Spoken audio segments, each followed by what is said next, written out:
Hello dear student, આજનો આપણો વિષય છે વિજ્ઞાન ધોરણ 6 પાઠ 11 પ્રકાશ પડછાયાનું પરાવર્તન. આજે આપણે આ વિડીયોમાં સ્વાધ્યાયના પ્રશ્નોની ચર્ચા કરવાની છે. પાઠ્યપુસ્તકમાંથી તમે પાઠનું વાંચન કરતા રહો, પાઠને રિલેટેડ વિડીયોઝ પણ જોતા રહો, જેથી તમને વધારે ખબર પડશે, સમજણ પડશે પાઠમાં અને પોઈન્ટમાં. એ ઉપરાંત સ્વાધ્યાયના પ્રશ્નો તમારે નોટબુકમાં લખવાના છે અને નોટબુકમાં પ્રશ્ન એટલા માટે લખવાનું કહું છું કે પ્રશ્ન વિડીયોમાં જોઈને તો તમે ભૂલી જાઓ, નોટમાં લખેલા હોય તો તમને એની માહિતી રહે. એટલા માટે શરૂઆત કરીએ સ્વાધ્યાયના પ્રશ્નોની. પાઠ્યપુસ્તક જોડે રાખજો વિડીયો જોતી વખતે. પહેલો પ્રશ્ન જુઓ. નીચેના બોક્સને યોગ્ય ક્રમમાં ગોઠવો જેથી અપારદર્શક પદાર્થોને સમજી શકાય. બરાબર, તો પદાર્થો છે, અપારદર્શક પડછાયો બનાવો. તો આખું ક્રમમાં ગોઠવવાનું હોય. ગુજરાતીમાં આવી રીતે આવે કે અલગ અલગ શબ્દો આપેલા એના વાક્ય બનાવી અને સાચું વાક્ય બનાવવાનું હોય શબ્દોના જોડી. તો અહીંયા આપણે ઉત્તર લખીશું. પ્રશ્ન 1 માટે શું બનશે તો તમને ખબર છે કે જવાબમાં બનશે અપારદર્શક પદાર્થો પડછાયો બનાવે છે.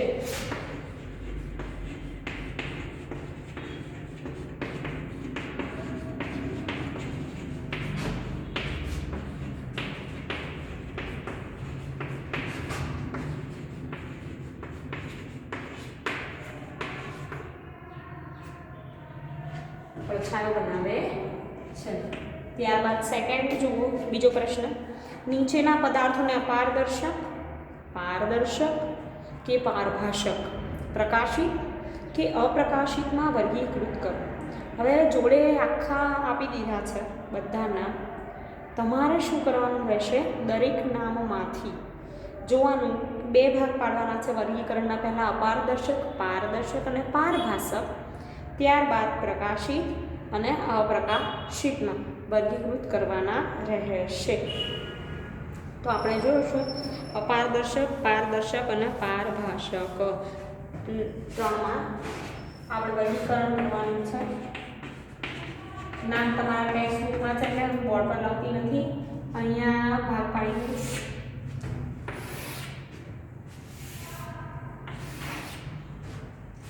પહેલાં આપણે જોઈશું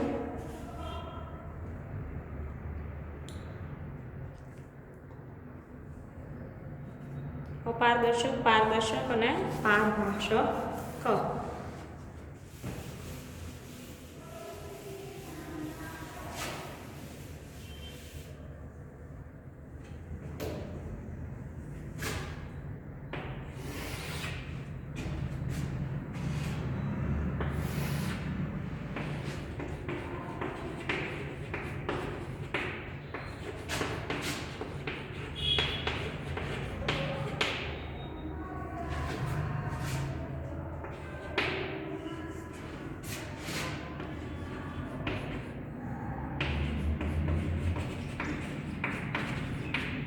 અપારદર્શક, પારદર્શક, પારભાષક. હવે પહેલેથી જોઈશું કે હવા, પાણી. તો વિદ્યાર્થી મિત્રો પહેલું છે હવા. હવા કેવું છે તો પારદર્શક. ત્યારબાદ પાણી. પાણીની આરપાર જોઈ શકાય તો એ પણ શું આવશે? પારદર્શક. ત્રીજું જોઈએ ખડકનો ટુકડો. તો શેમાં આવશે? અપારદર્શકમાં. અહીંયા લખીશ ખડકનો ટુકડો. ત્યારબાદ જોઈએ એલ્યુમિનિયમ શીટ. તો એ પણ શેમાં આવશે? અપારદર્શકમાં.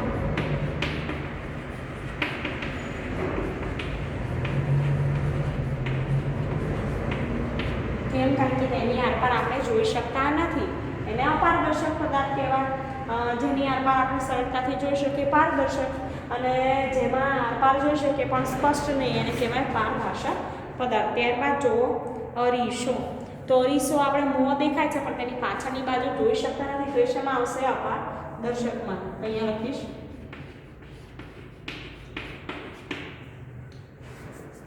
અરીસો. પછી તો લાકડાનું પાટિયું.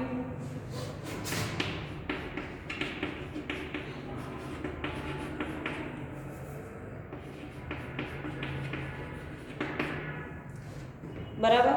લાકડાનું પાટિયું અપારદર્શક. પછી જો પ્લાસ્ટિકનું પડે તે પણ અપારદર્શક.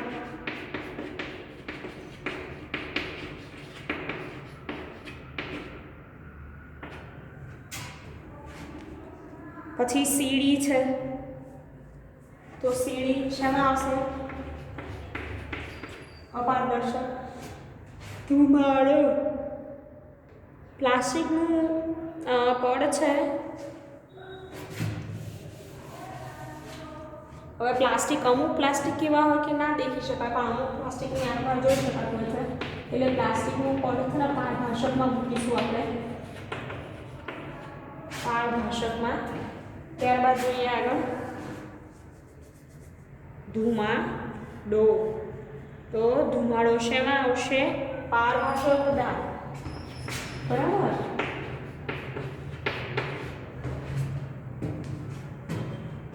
ત્યારબાદ આગળ સાદા કાચની પ્લેટ.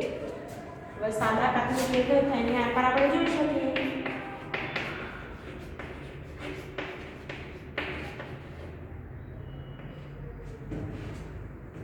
આગળ જોઈશું ધુમ્મસ. તો ધુમ્મસ કેવો પદાર્થ? પારભાષક.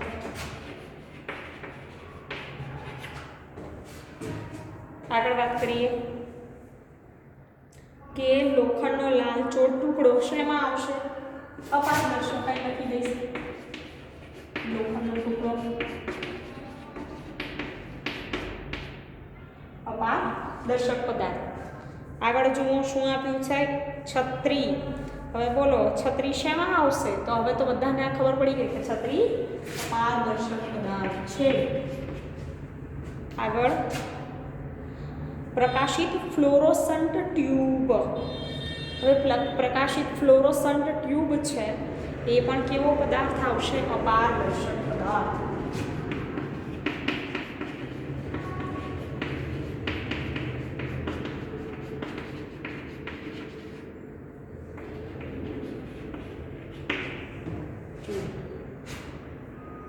હવે દીવાલ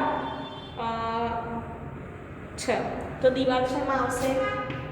અપારદર્શક પદાર્થ. આ દીવાલ છે બરોબર. ઉપરની સાઈડ તમે જોઈ શકો તો દીવાલમાં તમને ખબર છે તમારા ઘરની દીવાલ હોય એની આરપાર તમે જોઈ શકો ના, એમાં પ્રકાશ પસાર થાય ના. તો એ કેવી છે? અપારદર્શક. ત્યારબાદ છે કાર્બન પેપર. તો કાર્બન પેપર પણ શેમાં આવશે?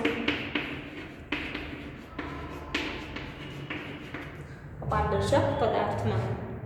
ત્યારબાદ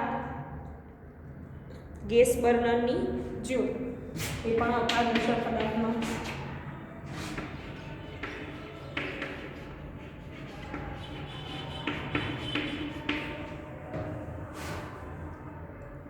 કાર્ડબોર્ડ, પ્રકાશિત ટોર્ચ એ શેમાં આવશે? તો કાર્ડબોર્ડ પણ અપારદર્શક પદાર્થ. પ્રકાશિત ટોર્ચ છે એ પણ અપારદર્શક પદાર્થ છે. હવે આગળ વાત કરીએ સેલોફેન પેપર. હવે સેલોફેન પેપર છે એ કેવું આવશે? પારદર્શક પદાર્થ.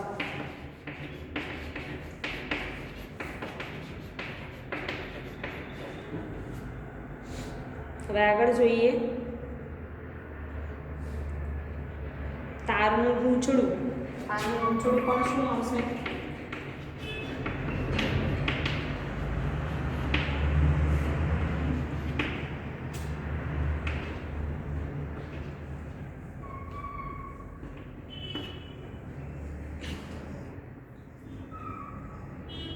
અપારદર્શક. ત્યારબાદ કેરોસીન સ્ટવ.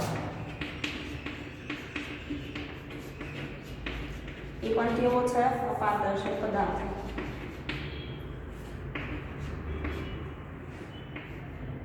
બરાબર.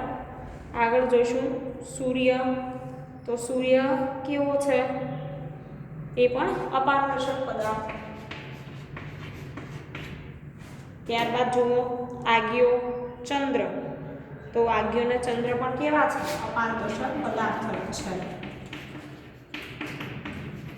જેની આરપારમાં જોઈ શકાય બધા શેમાં આવશે? અપારદર્શક પદાર્થમાં. તો આ થયું વર્ગીકરણ. હવે બીજું જોઈએ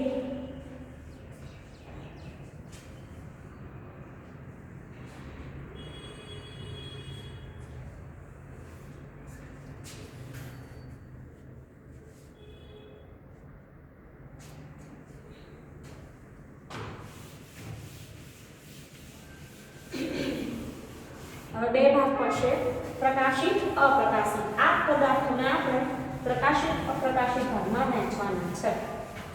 રાઈટ.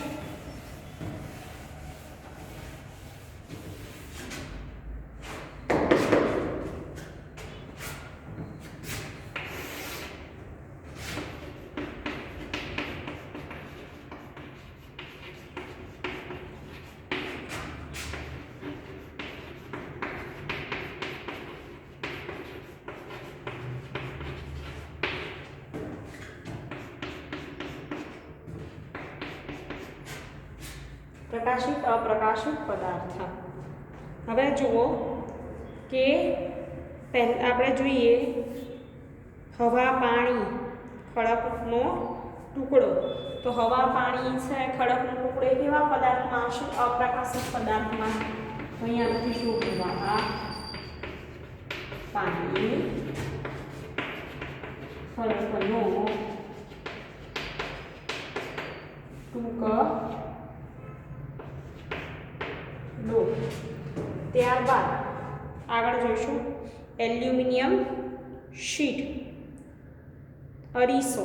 એ પણ કેવા આવશે? અપ્રકાશિત પદાર્થ.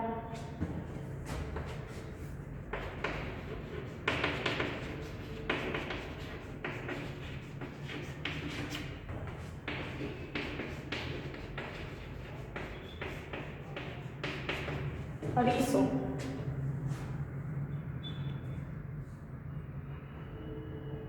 લાકડાનું પાટિયું, પ્લાસ્ટિકનું પડ, એ પણ શેમાં આવશે? અપ્રકાશિતમાં.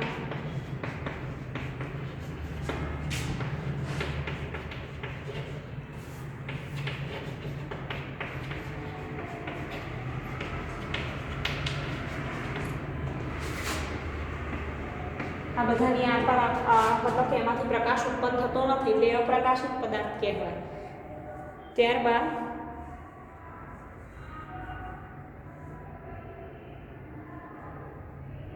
સીડી, ધુમાડો, સાદા કાચની પ્લેટ,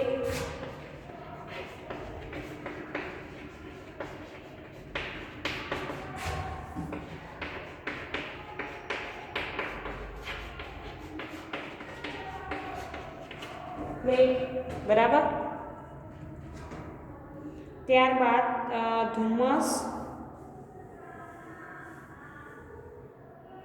ધુમ્મસ પછી જોઈશું ધુમ્મસ પછી છે લોખંડનો લાલચોળ ટુકડો. હવે લોખંડનો લાલચોળ ટુકડો હોય એમાંથી આપણને શું થાય? પ્રકાશ મળે. તો અહીંયા શેમાં આવશે? પ્રકાશિત પદાર્થમાં.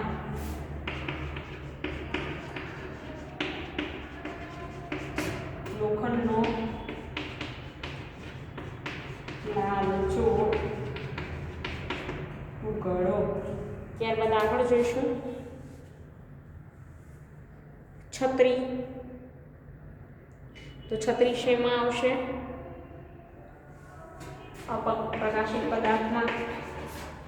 છત્રી પછી આગળ જોઈએ પ્રકાશિત ફ્લોરોસન્ટ ટ્યુબ. તો શેમાં આવશે? પ્રકાશિત પદાર્થમાં.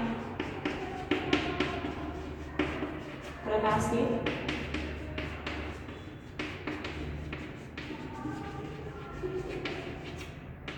ટ્યુબ. બરાબર. પ્રકાશિત ફ્લોરોસન્ટ ટ્યુબ. હવે આગળ વાત કરીએ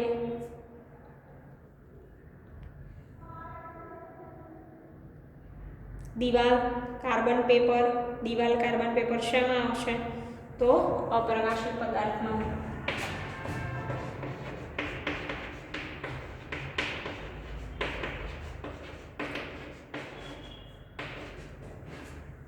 આગળ જોઈશું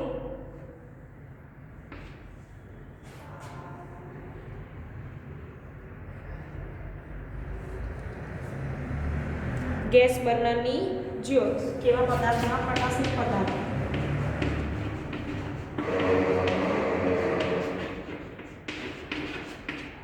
જ્યોત. દેન આગળ જોઈએ કાર્ડબોર્ડ. બરાબર. કાર્ડબોર્ડ શેમાં આવશે? અપારદર્શક પદાર્થ.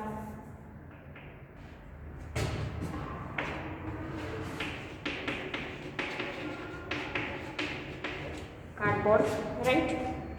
આગળ જોઈશું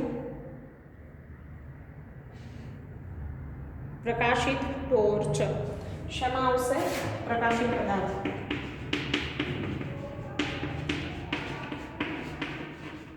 ટોર્ચ.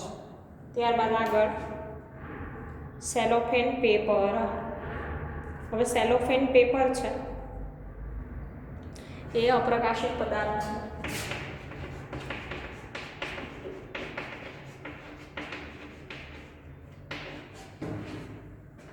ત્યારબાદ તારનું ગૂંચળું એ પણ અપ્રકાશિત પદાર્થ.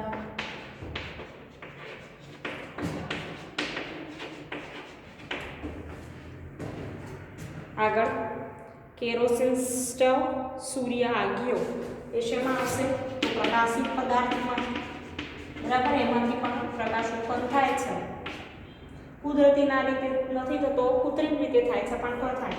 અને સૂર્યનો પોતાનો પ્રકાશ છે એને પણ કહેવાય,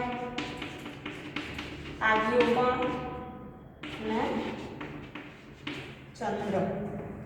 બરાબર. તો આ રીતે તમારે પ્રકાશિત અપ્રકાશિત પદાર્થમાં વર્ગીકરણ કરવાનું રહેશે.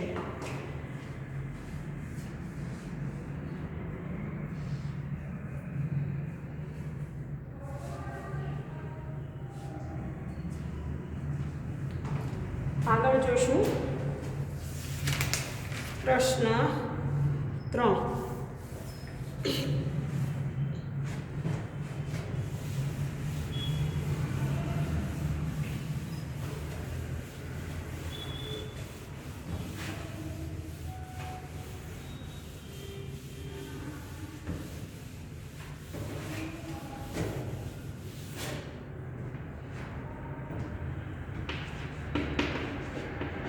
એવું કીધું છે, શું તમે કોઈ એવો આકાર બનાવવાનું વિચારી શકો કે જેને એક રીતે પકડવામાં આવે તો વર્તુળાકાર પડછાયો અને બીજી રીતે પકડવામાં આવે તો લંબચોરસ પડછાયો પડે? તો હા, આવું બની શકે. આ માટે તમારે નાની ટોર્ચ અને નક્કર નળાકાર જોઈએ. તો હું તમને આકૃતિ દોરું અને સમજાવું. બરાબર ને?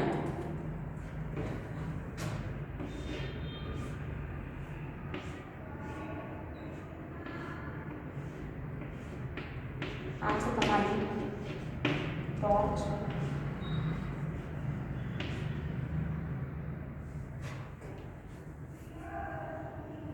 હવે ટોર્ચમાં સામે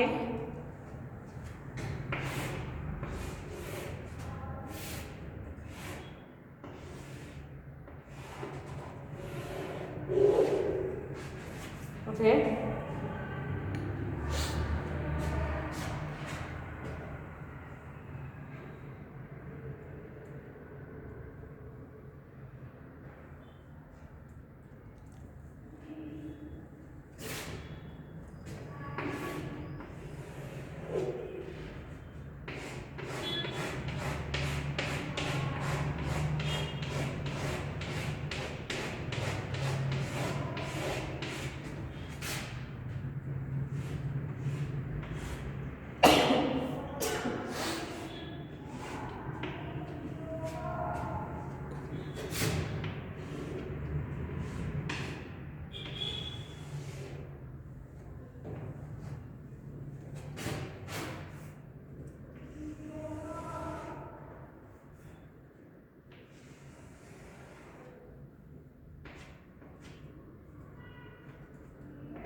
તમારે સ્કેલનો ઉપયોગ કરવાનો છે, હાથે દોરવાનો પ્રયત્ન કરવાનો નથી. બરાબર, આવી રીતે વચ્ચે મૂકીશું આડો નળાકાર.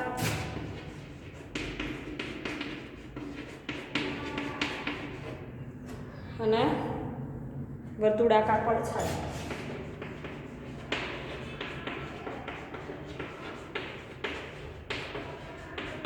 આ પડદો છે.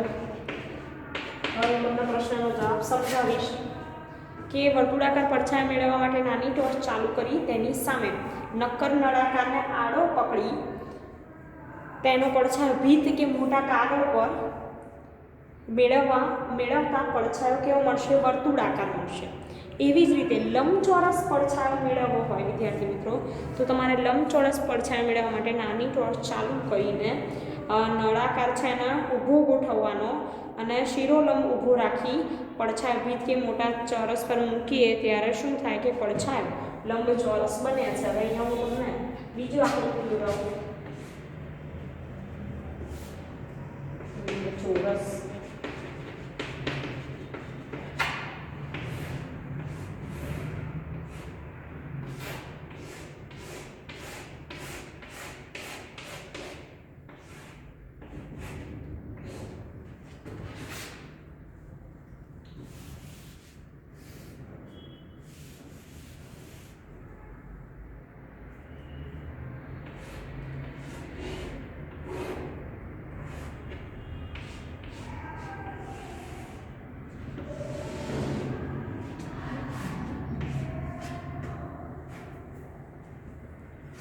ઊભો નળાકાર, બરાબર. તો ઊભો નળાકાર ગોઠવીએ તો લંબચોરસ પડછાયો પડશે. પ્રશ્ન 4 જોઈશું કે સંપૂર્ણ અંધારાવાળા રૂમમાં જો તમારી સામે અરીસો રાખો તો તમે અરીસામાં તમારું પ્રતિબિંબ દેખાશે. હવે સંપૂર્ણ અંધારાવાળું રૂમ હોય વિદ્યાર્થી મિત્રો, બરાબર,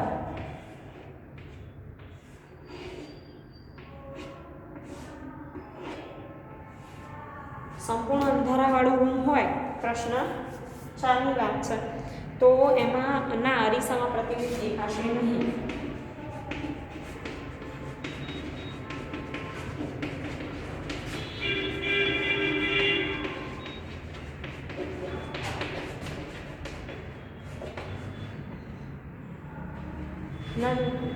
કારણ કે સંપૂર્ણ અંધારાવાળો રૂમ છે, આપણા શરીર પર પ્રકાશ પડતો નથી એટલે એનું પરાવર્તન થશે નહીં અને પરિણામે અરીસામાં આપણું પ્રતિબિંબ પણ રચાશે નહીં. કોઈ પણ વસ્તુને જોવા માટે આપણા શરીર પર, ધારો કે આપણને જોવું છે પડછાયો, તો આપણા શરીર પર કિરણો પડવા જોઈએ પ્રકાશના, પણ આપણા શરીર પર પ્રકાશના કિરણો પડતા નથી એટલે આપણે આપણું પ્રતિબિંબ અરીસામાં જોઈ શકીશું નહીં. તો વિદ્યાર્થી મિત્રો, આ વિડીયોમાં જે સ્વાધ્યાયના પ્રશ્નો મેં તમને સમજાવ્યા એ તમે તમારી નોટબુકમાં લખજો અને તૈયાર કરજો. Thank you.